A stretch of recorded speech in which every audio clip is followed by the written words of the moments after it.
தென்னாடுடைய சிவனே போற்றி, எந்நாட்டவர்க்கும் இறைவா போற்றி.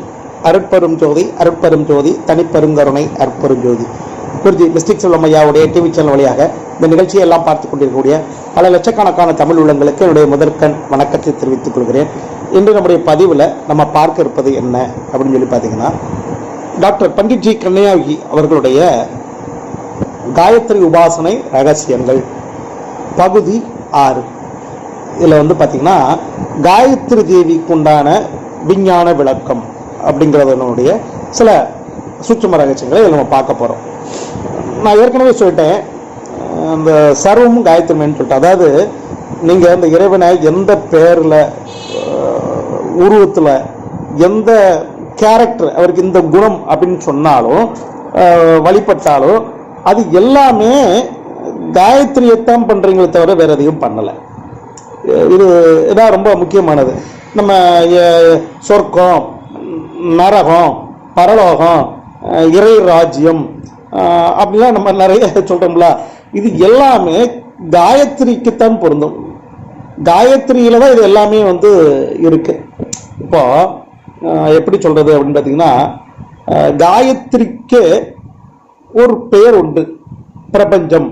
பிரபஞ்சம் என்ற சொல் காயத்ரியை குறிக்கும். இதுவே நிறைய பேர், அதாவது ஸ்தூலமா சூட்சமமா இந்த பிரபஞ்சத்துல என்னென்ன அமைப்புகள்லாம் இருக்குதோ, அதாவது எப்படி சொல்றது, சேதனம் அசேதனம் அப்படின்னா, உயிர் உள்ளது உயிரற்றது, இது எல்லாமே பாத்தீங்கன்னா காயத்ரி தான். எப்படி சொல்ல, நம்ம இப்போ ஒரு உதாரணத்துக்கு சொல்லுவோமே, சூரியன், சந்திரன், நட்சத்திரம், கடல், நீர், மண்ணு, நெருப்பு, காற்று, ஆகாயம், புழு, பூச்சி, பறவை, மனிதர், தேவர், அசுரர்கள், பேய், பிசாசு, இது எல்லாமே காயத்ரி தான். சரியா? இது எப்படி சொல்றது அப்படின்னு கேட்டீங்கன்னா, இதுக்கு ஒரு சின்ன உதாரணம் சொல்றேன். இந்த பிரபஞ்சம் எண்ணற்ற பொருளால் ஆனது. நல்லா புரிஞ்சுக்கோங்க, இது ரொம்ப ரொம்ப முக்கியமானது. இந்த பிரபஞ்சம்ங்கிறது ஒரு பொருள் அல்ல, எண்ணற்ற பொருள்களால் ஆனது. ஆனா இந்த பிரபஞ்சத்துல எல்லா பொருட்களும் ஒரே ஒரு மூலப்பொருள் இருந்து தான் உண்டாயிருக்கு. ஒரே ஒரு மூலப்பொருளை தான், அதுதான் நம்ம பிரகிருதி அப்படின்னு சொல்லுவோம். மூலப்பொருள் பிரகிருதி அப்படின்னு சொல்லுவோம். இதத்தான் விஞ்ஞானம் என்ன சொல்லுது அப்படின்னு கேட்டீங்கன்னா, அணு சேர்க்கை. இந்த உலகத்துல உள்ள நீங்க பார்க்கக்கூடிய புல், பூண்டு, மிருகம், பறவை, மரம், செடி, கொடி, பாறைகள் எல்லாமே பல்வேறு அணுக்களுடைய சேர்க்கை, அணுக்களுடைய இணக்கம், அணுக்களுடைய திரிவு, பல்வேறு அணுக்களுடைய சேர்க்கை இறுக்கத்தின் காரணமாகத்தான் பிரபஞ்சத்துல பல்வேறு உருவங்கள், பல்வேறு பொருள்கள் இருக்கு அப்படின்னு சொல்லுது. இந்த பல்வேறு பொருள்களுக்கும் பல்வேறு கேரக்டர் இருக்குது. ஆனாலும் இந்த கேரக்டர்லாம் எங்க இருந்து வருதுன்னு கேட்டீங்கன்னா, ஒட்டுமொத்தமா அணுல இருந்து தான் வருது. நல்லா புரிஞ்சுக்கோங்க. ஒரு அணு 2ஆம் மாறுது, 3ஆம் மாறுது, 4ஆம் மாறுது, 5ஆம் மாறுது, 10, இப்படி கோடிக்கணக்கான ஒரே ஒரு அணுதான் பல்வேறு கோடிக்கணக்கான அணுக்களா என்ன செய்யுதுன்னா தன்னை டெவலப் பண்ணி பல்வேறு உருவங்களை இந்த உலகத்துல உருவாக்குது அப்படின்னு என்ன செய்றாங்கன்னா சொல்றாங்க. இதுதான் காயத்ரி. இந்த நான் சொன்னல, இருட்டா இருந்த இருட்டு என்பதை நீங்க எப்படி எடுத்துக்கணும் அப்படின்னு கேட்டீங்கன்னா, அசிவம்னு எடுத்துக்கோங்க. அந்த இருட்டிலிருந்து வெளிப்பட்ட என்ன சொல்றது, ஒளி, அதுதான் சக்தின்னு எடுத்துக்கோங்க. நான் அதைத்தான் ஏற்கனவே சொன்னேன். இந்த இருட்டிலிருந்து தான் அந்த ஒளியானது வந்தது. அப்ப நம்ம என்ன சொல்லணும்னா, அந்த ஒரு அணுதான் பல்வேறு பொருள்களாக சூட்சமா அந்த உலகத்துல என்ன செய்யுது, காட்சி கொடுக்குது. இதுவே சயின்ஸ் சொல்லக்கூடிய பேருண்மை. இதை நான் உங்களுக்கு புரியறதுக்காக சொன்னேன். சரிங்களா? இப்ப நம்ம பார்க்க போறது என்னன்னா, ஒரு உதாரணத்துக்கு சொல்றேன், விஞ்ஞான ரீதியா வளர்க்கறதுக்கு பார்ப்போம். இந்த உலகத்தை பாத்தீங்கன்னா, இளம், நெருப்பு, நீர், காற்று, ஆகாயன்னு நம்ம 5 விதமான சக்திகளால சொல்றோம். இந்த பிரபஞ்சத்தை இந்த 5 சக்தி இயக்குது அப்படின்னு சொல்றோம். சரிங்களா? அடுத்தாப்புல இந்த பஞ்சபூதங்களை எது இயக்குது அப்படின்னா, சூரியன், சந்திரன், அக்னின்னு இருக்கு. அதாவது இந்த உலகம் பஞ்சபூதத்தால் ஆனதுன்னு சொல்லிட்டோம். அந்த பஞ்சபூதங்கள் வந்து சூரியன், சந்திரன், அக்னிங்கள்ல இருந்து தான் உருவாகுது அப்படின்னு நம்ம சொல்றோம். ஒரு சூரிய மண்டலம், சந்திர மண்டலம், இப்படி நிறைய பல்வேறு விதமான சூரிய மண்டலங்கள் இருக்குது. பல்வேறு சூரிய மண்டலங்கள்ல இருந்து பல்வேறு உயிரினங்கள் பரிணாமம் அடைஞ்சுக்கிட்டே இருக்கு. இந்த உலகத்துல எங்க பார்த்தாலும் உயிர்கள் இருக்குது. இப்படிலாம் நம்ம நிறைய சொல்லிக்கிட்டே இருக்கோம். ஆனா உண்மை என்ன அப்படின்னு கேட்டீங்கன்னா, நல்லா புரிஞ்சுக்கோங்க. இந்த பிரபஞ்சத்திலிருந்து தோன்றிய உயிர்கள், அதை எப்படி சொல்றது, ஆன்மான்னு வச்சுக்கோங்களேன் உதாரணத்துக்கு. இந்த ஆன்மா என்ன செய்யுதுன்னு கேட்டீங்கன்னா, தனக்குன்னு ஒரு சுதந்திரம் வச்சிருக்கு. ஆன்மா வந்து இறைவன் தானே ஆன்மா. அப்ப மூலத்துல இருந்தா வருது. அப்போ ஒரு அணுக்கு என்ன தன்மை உண்டோ அது எல்லா அணுக்களுக்கும் உண்டு. அதே மாதிரி அந்த மூல பிரகிருதிக்கு என்ன தன்மை, அது இறை அப்படின்னா அந்த இறையில வந்த எல்லாமே இறைதான். அதனாலதான் ஆரம்பத்துல உலகத்தை இறைவன் படைத்தான். அதற்கப்புறமா வந்து அவன் படைக்கப்பட்ட பிரபஞ்சத்தில் இருக்கக்கூடிய எண்ணற்ற உயிர்கள் இருக்குல்ல, அதுகளே இந்த உலகத்தை வந்து என்ன செஞ்சுட்டு விருத்திப்படுத்துச்சு.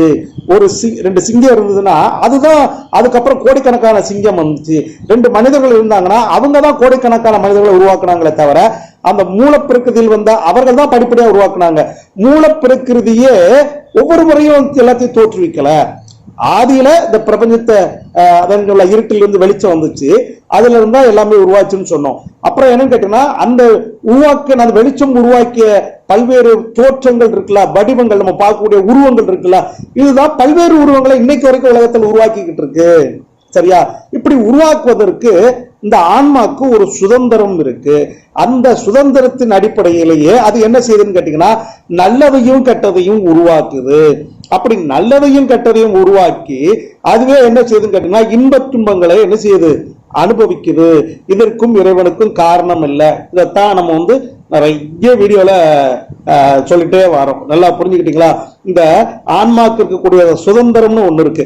அது வந்து என்ன செய்யுதுன்னா, உறவு, பந்த, பாசம், அன்பம் அப்படிங்கிற பல்வேறு காரணிகள் இருக்கு பாத்தீங்களா, அந்த காரணிகளால கர்மாவை செஞ்சு அது நல்லதையோ கெட்டதையோ அனுபவிக்குது. அப்படிங்கிறது தான் காயத்ரியினுடைய மிகப்பெரிய நுட்பமான ஒரு விஷயம். இது ஏன் இங்க சொல்றேங்கிறத இனி வரக்கூடிய வீடியோக்கள்ல உங்களுக்கு நல்லா புரிஞ்சுக்கணும். ஏன் இப்படி சொல்றேன் பாத்தீங்கன்னா, இந்த உலகம், அதாவது பிரபஞ்சம்னு வச்சுக்கோங்களேன், அது இன்னைக்கு தோன்றிச்சுன்னு வச்சுக்கோங்களேன், நல்லா கேட்டுக்கோங்க, இன்னைக்கு தோன்றி இருக்கு அப்படி வச்சுக்கோங்க. மறுபடியும் எப்போதோ அது ஒரு டயத்துல என்ன செய்யும் அப்படின்னு பாத்தீங்கன்னா மறையும், அழியாது. நல்லா புரிஞ்சுக்கோங்க. ஒரு உயிர் தோன்றி இருக்கு, இல்லாத ஒண்ணு புதுசா வருமா? இந்த கேள்விக்கு பதில் சொல்லுங்க. இன்னைக்கு ஒரு குழந்தை பிறக்குது, அது எங்க இருந்துச்சு? இல்லாம ஒண்ணு வருமா? அப்ப அந்த குழந்தை ஏற்கனவே இருந்திருக்கு, அது வாழுது. நம்ம செத்து போனோம்னா அது அழியல, அது மறையுது.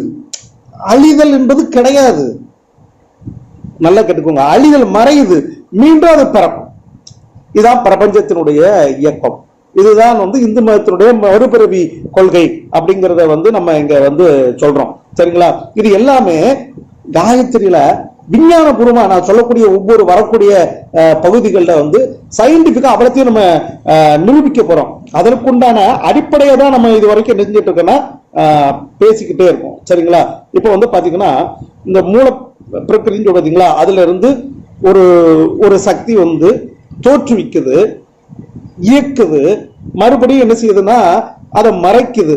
இதைத்தான் நம்ம இப்படி என்ன சொல்றோம்னா, மூன்று அறிவு சக்தியா நம்ம என்ன சொல்றோம்னு பாத்தீங்கன்னா, பிரம்மா, விஷ்ணு, சிவன் அப்படின்னு சொல்றோம். உங்களுக்கு புரியுதுங்களா? இதெல்லாம் ஒரு தத்துவங்கள், இந்த பிரபஞ்சத்தை புரிந்து கொள்வதற்குண்டான தத்துவங்கள். இப்போ ஒரு உதாரணத்துக்கு எடுத்துக்கிட்டீங்கன்னா, காயத்ரி தேவி வடிவம் காயத்ரி படம் இருந்ததுன்னா, நான் ஏற்கனவே சொல்லிட்டேன், காயத்ரி தேவி என்பது பெண்ணாக ஊமைப்படுத்தப்பட்டுள்ளதை தவிர அவ பெண் கிடையாது, அவ ஆணும் கிடையாது. காயத்ரி என்பது வந்து பெண்ணை குறிக்கக்கூடிய வார்த்தையே கிடையாது. வார்த்தையினால் அது ஆண் பெண் கிடையாது. சரிங்களா? அது வந்து பிரபஞ்சத்தினுடைய அடையாளம். அது இந்த மூல சக்தியினுடைய அடையாளமாக நம்ம வந்து என்ன செய்யறோம் சொல்றோம். சரிங்களா? இப்ப காயத்ரி தேவிக்கு வந்து 5 தலை இருக்கு. இந்த 5 தலை என்னது? பஞ்சபூதங்கள். இப்ப நல்லா யோசிச்சு பாருங்க, அந்த 5 தலை ஏன் கொடுத்திருக்காங்க அந்த உருவத்துல அப்படின்னு பாத்தீங்கன்னா, அந்த 5ம் பஞ்சபூதங்கள். எவ்வளவு அற்புதமான ஒரு விஷயம் பாருங்க. காயத்ரி தேவிக்கு 3 கண்ணு இருக்கு. அந்த 3 கண்ணு என்னது அப்படின்னு பாத்தீங்கன்னா சூரியன், சந்திரன், அக்னி. இந்த பஞ்சபூதங்களுக்கு உந்து சக்தியாக அதை பின்னாடி இருந்து இயக்கக்கூடிய சக்தியா இருக்குன்னா சூரியன், சந்திரன், அக்னி. சரியா? அடுத்தாப்புல காயத்ரி தேவி பாத்தீங்கன்னா இந்த கையில 4 கை, இந்த கையில 4 கையில வந்து பாத்தீங்கன்னா கத்தி, கோடாரி, கபாலம் இப்படிலாம் வச்சிருப்பாங்க. இது வந்து எதுக்குன்னு கேட்டீங்கன்னா இந்த எப்படி சொல்றது, இந்த ஆன்மாக்கள் இருக்குல்ல அது வந்து நல்லதையோ கெட்டதையோ செய்ய வச்சு அதுக்கு தண்டனை கொடுக்குறாங்கல்ல, சொர்க்கம் நரகம்னு சொல்றோம் பாத்தீங்களா, அதுதாங்க. இப்ப வந்து ஒரு உதாரணத்துக்கு நான் சொல்றேன், சவுக்கு எதுக்கு காயத்ரி வச்சிருக்கு, அதுதான் தண்டனை. ஒரு உதாரணத்துக்கு வந்து புரிஞ்சுக்கோங்க. சவுக்குங்கிறதுக்கு கையில ஒரு தண்டனை, இதுதான் நான் சொல்ல வரேன். அந்த கையில் இருக்கக்கூடிய பொருட்கள் எல்லாம் எப்படிங்க பார்த்தீங்கன்னா இந்த ஆன்மாக்கள் செய்யக்கூடிய நல்லது கெட்டதுகளை நம்ம சொல்றோம், சொர்க்கம் நரகம்னு சொல்றோம் பாத்தீங்களா, இந்த மாதிரி விஷயங்களை அது நமக்கு சுட்டி காட்டக்கூடியதுதான் அந்த கையில இருக்கக்கூடிய கருவிகள். இப்படி அதை புரிஞ்சுக்கணும். அடுத்தால் பாத்தீங்கன்னா சூரிய மண்டலம் அப்படின்னு சொல்றோம் பாத்தீங்களா, அந்த தாமரை இதழ உட்கார்ந்துருப்பான், அதுதான் சூரிய மண்டலம். புரிஞ்சுங்களா? நல்லா புரிஞ்சுக்கோங்க. அடுத்தாப்புல அவரோட தலையில வந்து கிரீடம், ரத்ன கிரீடம்னு ஒண்ணு இருக்கு பாத்தீங்களா, அது வந்து பாத்தீங்கன்னா எப்படி சொல்றது, பிரம்மத்தினுடைய 7 மூல சக்தி இருக்கு. அதை எப்படி சொல்லலாம், 7 கிரகம்னு வச்சுக்கோங்க, 7 ரிஷின்னு வச்சுக்கோங்க, 7 நிறங்கள்னு வச்சுக்கோங்க. இவன் அந்த 7 சொல்றோம் பாத்தீங்களா, அதுதான் அவளை அணிந்திருக்கக்கூடிய கிரீடம். அவளுக்கு ஏன் கிரீடம் கொடுத்திருக்காங்க அப்படின்னு பாத்தீங்கன்னா அந்த கிரீடம் என்பது அந்த 7 நம்ம சொல்ல 7 உலகம் சொல்ல பாத்தீங்களா, 7 கிரகம், ரிஷிகள், இந்த மாதிரி வந்து பாத்தீங்கன்னா நாம் இன்னைக்கு உலகத்துல நிறைய விஷயங்களை பேசுறோம்ல, இதையெல்லாம் சுட்டி காட்டக்கூடிய ஒரு உருவ அமைப்பு தான் அந்த காயத்ரி தேவியினுடைய வடிவம். இதை நீங்க வந்து புரிஞ்சுக்கிறது. எதுக்கு சொல்ல வரேன்னா, சொர்க்கம் நரகம் இது எல்லாமே வந்து எங்கிட்டோ தனியா இருக்கிறதாக நினைக்காதீர்கள். இது எல்லாமே நாம் வாழுகின்ற வாழ்க்கையில இங்கேயே இருக்குது. அதைத்தான் சொல்றேன். காயத்ரி மந்திரத்தை வந்து நம்ம உபாசிக்கின்ற பொழுது, அதை சாவநிவர்த்தி பண்ணி நம்ம பண்ணுகின்ற பொழுது, முதல்ல அதுல என்ன வரும் கேட்டீங்கன்னா உங்களுடைய அறியாமையை விளக்கும். அறியாமையை விளக்கின்ற பொழுது நீங்கள் நல்லதை செய்கின்ற பொழுது நன்மை, அதுதான் சொர்க்கம். நீங்க அறியாமையில இருந்தீங்கன்னா தீமை செய்யறீங்க, தீமை செய்யறப்போ உங்களுக்கு தண்டனை, அதுதான் நரகம். இப்ப புரியுதுங்களா? நீங்க செத்ததுக்கு அப்புறம் எனக்கு எப்படி சொல்றதுக்கே புரியல. செத்ததுக்கு அப்புறம் தான் நன்மை தீமைங்கிறதெல்லாம் கிடையாது. நீங்க வாழும்போது அனுபவிக்கிறீங்க, இறப்புக்கு அப்புறமும் இருக்கு. ஏன்னா மறுபிறப்புன்னு ஒண்ணு இருக்கு. அப்போ என்ன அப்படின்னு பாத்தீங்கன்னா சொர்க்கம் நரகம் எல்லாம் என்பது பாத்தீங்கன்னா எங்கேயோ ஆகாயத்துல இருக்கிறதா நினைக்காதுங்க. அது எல்லாமே நாம் பிறப்படுத்த அனுபவிக்கிற விஷயங்கள்ல தான் இருக்குது. இதுதான் இந்த காயத்ரி தேவனுடைய விஞ்ஞானபூர்வமான விளக்கம். நல்லா புரிஞ்சுக்கிட்டீங்களா? இதை ரொம்ப அடிப்படையா புரிஞ்சுக்கோங்க. ஏன் அப்படின்னா நான் விஞ்ஞானபூர்வமா சொல்றதுக்காக முயற்சி பண்ணுறேன். உடனே முழு விஞ்ஞானத்தை சொன்னா உங்களுக்கு புரியாது. அதுக்காக சின்ன சின்ன விஞ்ஞான விளக்கங்களை சொல்லிக்கிட்டே இருக்கேன். சொல்லிக்கிட்டே போறப்போ இன்னும் அடுத்தால வரக்கூடிய விஷயங்கள்ல இந்த விஞ்ஞான விளக்கங்களோட பெரிதாகிற பொழுது ரொம்ப உங்களுக்கு எளிமையா வந்து என்ன செய்யும், புரியும். அப்ப இதுல இருந்து நீங்க புரிஞ்சுக்க வேண்டியது என்னன்னு கேட்டீங்கன்னா, இந்த உலகத்துல இறைவன், சொர்க்கம், இறை சாம்ராஜ்யம், சூரியன், சந்திரன், நல்லது கெட்டது, நன்மை தீமை, உயிர் உள்ளது உயிரற்றது, இது எல்லாமே காயத்ரி. இப்போ எல்லா ஞானிகளும் தவசு பண்ணி தவம் பண்ணி என்ன உணர்ந்தாங்கன்னா தானே இறைவன் என்பதை உணர்ந்தாங்க. இவ்வளவுதான். தனக்கு எல்லாம் தனக்குள்ள இருக்குங்கிறத உணர்ந்துகிட்டாங்க. இதை உணர்வதற்குண்டான மிகப்பெரிய ஞானத்தினுடைய திறவுகோள் தான் காயத்ரி. இதுக்காக காட்டுல போய் பொண்டாட்டி பிள்ளையில விட்டுட்டு நம்ம போய் தவம் பண்ணணுங்கிறது கிடையாது. நம்ம குடும்பத்தில் இருந்துகிட்டு காயத்ரி உபாசனை செய்கின்ற பொழுது இதெல்லாமே நடக்கும். இதுதான் நம்ம குருஜி பண்டிட்ஜி கன்னியோகி அவர்களுடைய காயத்ரி உபாசனையினுடைய ரகசியம். காயத்ரி ரகசிய வித்யா சாதனைன்னு வந்து சொல்லுவாரு. இது எதுவுமே நான் புதுசா சொல்லல, அவர் சொன்னதை என்னுடைய அனுபவத்தோட கொஞ்சம் சின்ன சின்ன விஷயங்களை கூட்டி குறைச்சு சொல்றேனே தவிர எல்லாமே அவருக்கே தெரியும். சரியா? மீண்டும் ஒரு முறை இந்த காயத்ரி மந்திரத்தை வந்து நான் வருடம் மார்கழி மாசம் வந்து தீட்சையா கொடுத்து அதுக்கு வந்து ஒரு சின்ன கிளாஸ் வந்து நடத்துறேன். ஒரு பரிகார கிளாஸ் மாதிரி நடத்துவேன். விஞ்ஞானபூர்வமான சில சயின்டிபிக்கான பரிகாரங்களை வந்து கிளாஸ்ல நடத்துவேன். அதுல வந்து யாருனாலும் கலந்து கொள்ளலாம். அதனால வந்து வரக்கூடிய ஜனவரி மாசம், அது 2021 10ஆம் தேதி, ஜனவரி 10ஆம் தேதி ஞாயிற்றுக்கிழமை தூத்துக்குள்ள என்னுடைய வீட்டுல வச்சு காயத்ரி தீட்சை கொடுக்குறேன். கிளாஸ் நடக்குது, ஒன் டே கிளாஸ். யார் யாருக்கு விருப்பம் இருக்கோ வந்து கலந்துக்கோங்க. ஆண் பெண் வேறுபாடு கிடையாது. ஜாதி மத வேறுபாடு கிடையாது. பூணூல் அணிந்து, அதான் மெயின், பூணூல் அணிந்து நீங்கள் பிரம்மத்தை உணர்வதற்கு உண்டான ஒரு திறவுகோல், ஆன்மீகத்தினுடைய திறவுகோல், உங்களை சாய் போட்டு திறக்கிறதுக்கு உண்டான ஒரு வாய்ப்பாக காயத்ரி தீட்சை கொடுக்கப்படுகிறது. சாப நிவர்த்தி பண்ணி, அதான் மெயின், சாப நிவர்த்தி பண்ணாம காயத்ரி மந்திரம் வேலை செய்யாது, வேலை செய்யாது, வேலை செய்யாது. இந்த காயத்ரி மந்திரத்துக்கு சாப நிவர்த்தி பண்ண ஒரே ஆளு பண்டிட்ஜி கன்னியாகுமரி மட்டும்தான், வேற யாரும் கிடையாது. அதை நம்முடைய வீடியோக்களை நீங்க பாக்குறப்பவே தெரியலாம். கன்னியாகுமரியை பத்தி நான் பேசுறப்பவே மற்றவருடைய வழிகாட்டுதலுக்கு அவருடைய வழிகாட்டுக்கு எவ்வளவு வித்தியாசம் இருக்குன்னு புரிஞ்சுக்கலாம். சரிங்களா? வாய்ப்புள்ளவங்க கலந்துக்கோங்க. குறிஞ்சி மிஸ்டிக் செல்வம் ஐயா டிவி சேனல் தொடர்ந்து பார்த்துக்கிட்டே வாங்க. சப்ஸ்கிரைப் பண்ணுங்க, பெல் ஐகானை கிளிக் பண்ணுங்க. உங்களுடைய வீடியோக்கள் எல்லாம் உடனடியாக சேரும். நன்றி, வணக்கம்.